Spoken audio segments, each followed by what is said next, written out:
Hi friends, welcome to Octa magic media. ഞാൻ അക്ഷയ്, എന്നിട്ട് ഇവിടെയുള്ള റോബിൻ. അപ്പോ ഞങ്ങൾ വളരെ നാളുകൾക്ക് ശേഷം വീണ്ടും ഒരു റിയാക്ഷൻ കൊണ്ട് വന്നിരിക്കുകയാണ്. അപ്പൊ നമ്മുടെ തലപതിയുടെ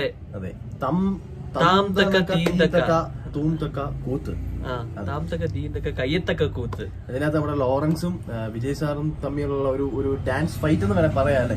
ഡാൻസ് ഫൈറ്റ് എന്ന് പറയാം. രണ്ടുപേരും നല്ല രീതിയിൽ ചെയ്തിട്ടുണ്ട്. എന്നുവെച്ചാൽ വിജയ് സാറാണെങ്കിൽ പോലും നമ്മുടെ എന്താ പറയുന്നത്, ലോറൻസിന്റെ ആ ഒരു പുള്ളി ഒരു ഡാൻസ് മാസ്റ്ററാണ്. അപ്പം അതെ അതെ. അപ്പം ഈ പാട്ടിന് വേണ്ടി മാത്രം ഉള്ളൂ, ഈ സിനിമയ്ക്കകത്ത് ഈ പാട്ടിനകത്ത് മാത്രമേ ഉള്ളൂ ഒരു ഗസ്റ്റ് റോള് പോലെ. എനിക്കൊന്ന് 2009-8 ആ സമയത്ത് ഇറങ്ങിയാന്ന് തോന്നുന്നു ഈ സിനിമയിൽ. തിരുമലയല്ലായിരുന്നു, തിരുമല ഇറങ്ങിയത് 2003 ഇറങ്ങിയാണ് കേട്ടോ. 2003 അന്ന്. ഇപ്പോഴും ആ പാട്ട് നമുക്ക് കേൾക്കുമ്പോ ഒരു ഭയങ്കര ഫീലിംഗ് ആണ്. അല്ല, ആ പാട്ട് ആ സമയത്ത് ഏറ്റവും വലിയ പാട്ട് അടിപൊളിയായിരുന്നു. ഡാൻസ് ഇങ്ങനെ കുറെ സ്റ്റെപ്പ് ഒക്കെ ഉണ്ട് അതിനകത്ത്. അതൊക്കെ കൊണ്ടുവന്നാലും എനിക്ക് തോന്നുന്നു ഈ പടത്തിന്റെ അകത്താണ്. നമുക്ക് എന്തെങ്കിലും സംഭവം ഒന്ന് കണ്ടു നോക്കിയാലോ.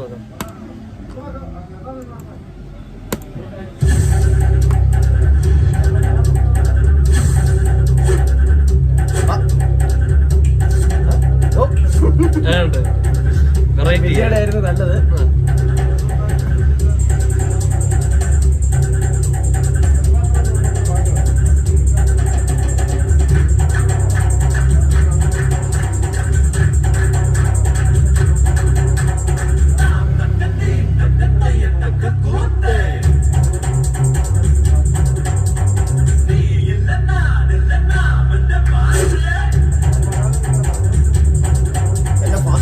ഭയങ്കര ഫാസ്റ്റ്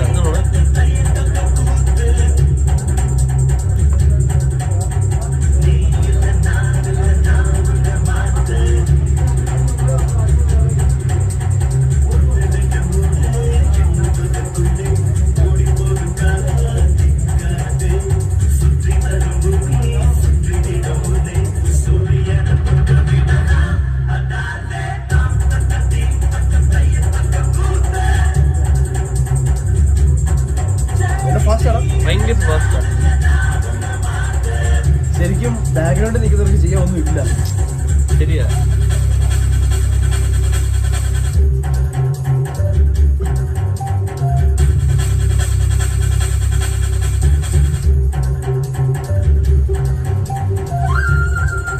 ഇത് ഭയങ്കര ഫേമസ് ആയിരുന്നു ഈ സ്റ്റെപ്പ്. ഇവർ രണ്ടുപേര് ഇതിനകത്ത് ഒറ്റയ്ക്കല്ല ചെയ്യുന്നേ, ഈ രണ്ടുപേരും കൂടെ മാത്രമായിട്ട് ചെയ്യും ഇതിനകത്ത് തന്നെ.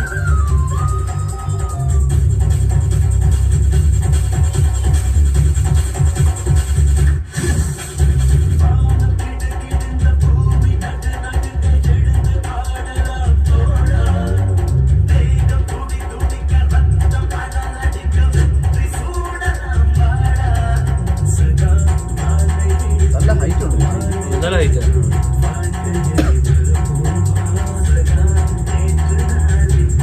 സ്റ്റെപ്പ് ഇറങ്ങി വരുന്നതാണ്.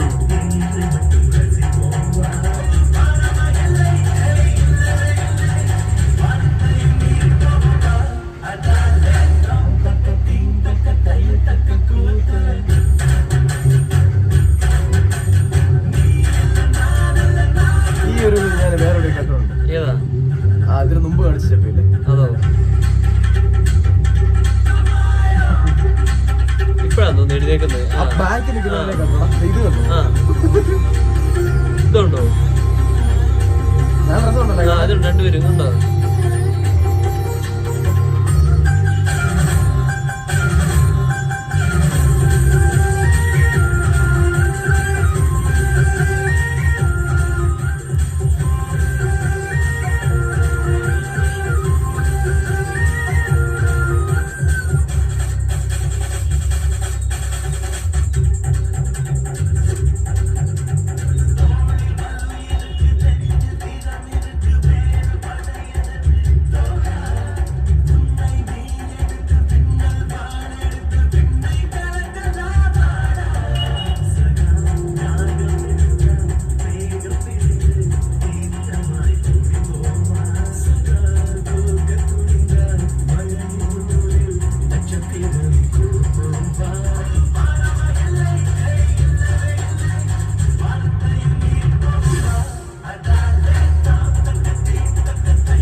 എന്നെ ബാക്ക്ഗ്രൗണ്ട് ഒക്കെ എന്നെ സെറ്റാന്ന് നോക്കിയാൽ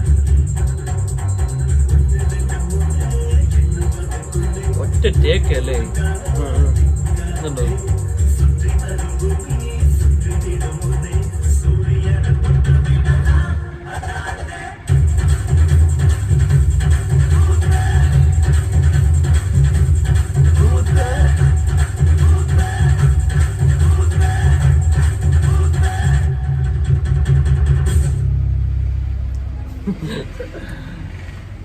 അതിന്റെ സീൻ പുള്ളി എന്നെ എടുക്കുക വിവേക് ഓർക്കുന്നതാണോ? അല്ലല്ല, ഇത് നടക്കുന്നേ. പക്ഷെ ഞാനിത് ഒത്തിരി നാളായി സിനിമ കണ്ടിട്ട്. ടിപ്പു കാർത്തിക്കും കൂടെ ഒരുമിച്ച് പാടിയതാ അല്ലേ? രണ്ടുപേര് അതിനകത്തുണ്ടല്ലോ. വിദ്യാസാഗർ മ്യൂസിക്. എനിക്കൊന്ന് ഈ ഒരു ഇതിന്റെ സമയം കഴിഞ്ഞ ശേഷമാണ് ഈ എന്താ പറയാ ഈ പ്രഭുദേവയായിരുന്നു ഇങ്ങനെ ഡാൻസ് കാര്യങ്ങളൊക്കെ ഒരു ചെയ്തോണ്ട് ആ സമയത്ത് ചെയ്തോണ്ടല്ലോ. അത് 90s കാലഘട്ടത്തിൽ അത് കഴിഞ്ഞിട്ട് വന്നൊരു മാറ്റം എനിക്ക് തോന്നുന്നു വിജയ് സാറെ കൊണ്ടുവന്നത് അല്ലേ? ഇതുപോലെ ചെറിയൊരു സ്റ്റുഡിയോയില്. അത് മാത്രമല്ല ലാസ്റ്റ് കാണിച്ച ഒരു ഇതില്ല ബാക്ക്ഗ്രൗണ്ട് ഒക്കെ ഇല്ല, അതൊക്കെ ഇപ്പോഴത്തെ പാട്ടിലൊക്കെ ആയിരുന്നേ ഉണ്ടല്ലോ, അതൊക്കെ HD ഒക്കെ ആവുമ്പോൾ ഭയങ്കരമായിട്ട് ഇതാവും. ഇത് ഒരു മറ്റേ ഏകദേശം ആ ഒരു അന്നത്തെ നമ്മുടെ പൊട്ടബൊമ്മയുടെ ബാക്ക്ഗ്രൗണ്ട് ആണ് ഇതിപ്പോ. ഇപ്പൊ ഭയങ്കര ആ അതുണ്ടല്ലോ, ഒത്തിരി വ്യത്യാസം. ഇനിയിപ്പോ കാലം മാറി. പക്ഷെ അന്നും നമ്മുടെ എന്താ പറയുക ഇവരൊക്കെയാണ് ഈ ട്രെൻഡൊക്കെ ശരിക്കും കൊണ്ടുവന്നതും ഒക്കെ. നമ്മളിപ്പോ കാണുന്നതൊക്കെ ഇതിൽ നിന്ന് ഉണ്ടായതാണ്. അതുപോലെ ആ സ്റ്റെപ്പും എനിക്കൊന്ന് ഇത് ഈ ഒരു സെറ്റപ്പിൽ തന്നെയാ മറ്റൊരു പാട്ടുണ്ടല്ലോ, സുറയുടെ അകത്തൊരു പാട്ടുണ്ടല്ലോ, അതിന്റെ അകത്ത് ഇങ്ങനത്തെ കുറച്ച് സ്റ്റെപ്പൊക്കെ അത് കാലം കൊണ്ടുള്ള ഒരു സ്റ്റെപ്പാണ് മെയിൻ ആയിട്ട്. ഇതിനകത്ത് കാലം കൊണ്ടുള്ള സ്റ്റെപ്പ് അത് ഭയങ്കര സ്പീഡും. ഇപ്പോഴത്തെ പാട്ടൊക്കെ ആണെങ്കിൽ ചെറുതായിട്ട് ഒരു ഫ്രെയിം റേറ്റും സ്പീഡൊക്കെ ചെറുതായിട്ടൊന്ന് കൂട്ടും, സ്പീഡ് കിട്ടാൻ വേണ്ടി. ഒറിജിനൽ ആയിട്ട് ചെയ്തിട്ടുള്ള അന്നത്തെ ഒരു ടെക്നോളജിയും കാര്യങ്ങളൊക്കെ വെച്ചിട്ട്. അപ്പൊ നമ്മളിപ്പോ കണ്ടത് എന്നാ പറയാ തിരുമലയുടെ അകത്തെ അതെ അതായിരുന്നു കണ്ടത്. നിങ്ങൾക്ക് എല്ലാവർക്കും ഇഷ്ടപ്പെടുമെന്ന് പ്രതീക്ഷിക്കുന്നു. അപ്പൊ ഞങ്ങൾ കുറെ നാൾക്ക് ശേഷമാണ് ഇപ്പൊ വന്നിരിക്കുന്നത്. അപ്പൊ ഞങ്ങൾ ഇനി ഡെയിലി വീഡിയോസും കാര്യങ്ങളൊക്കെ ആയിട്ട് വരുന്നതായിരിക്കും. എന്താ പറയുക, അപ്പൊ നമ്മുടെ ചാനലൊക്കെ ഇഷ്ടപ്പെടുന്നുള്ളവർ സബ്സ്ക്രൈബ് ചെയ്തിരിക്കുക. അപ്പൊ നമ്മുടെ വീഡിയോ നോട്ടിഫിക്കേഷൻസ് ഒക്കെ നിങ്ങൾക്ക് അപ്പോൾ കിട്ടും, നിങ്ങൾക്ക് കാണാൻ പറ്റുന്നതായിരിക്കും. അപ്പൊ ഇതുവരെ തന്ന സപ്പോർട്ടിന് ഒരുപാട് താങ്ക്സ് ഉണ്ട്. അപ്പോൾ thank you guys for watching us. Thank you.